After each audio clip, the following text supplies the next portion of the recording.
আজকে সাবেক প্রধানমন্ত্রী হাসিনার পুত্র সজীব ওয়াজেদ জয় এবং তাদের নামে মার্কিন যুক্তরাষ্ট্রে 350 বিলিয়ন ডলারের টাকা পাচারের আরেকটি কাহিনী উঠেছে, যেটা মার্কিন যুক্তরাষ্ট্রের সর্বোচ্চ কেন্দ্রীয় গোয়েন্দা সংস্থা তারা এটা তদন্ত করছে।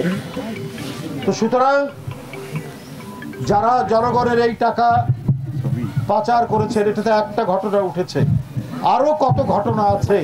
সেই ঘটনাগুলো চাপা দেওয়ার জন্যই 9 তলা ভবনের কয়েকটি মিনিস্ট্রি, আপনার স্থানীয় সরকার, রাস্তা, রোড, ডাক এবং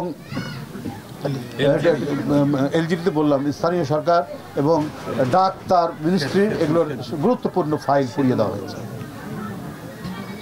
এর মধ্যে যে কত করাপশন, কত দুর্নীতি, কত হাজার হাজার কোটি টাকার পাচারের যে কাহিনী ছিল, সেটা যাতে আপনার আলোর মুখ দেখতে না পারে, সেই কারণেই এই চক্রান্ত, এই ষড়যন্ত্র করা হয়েছে।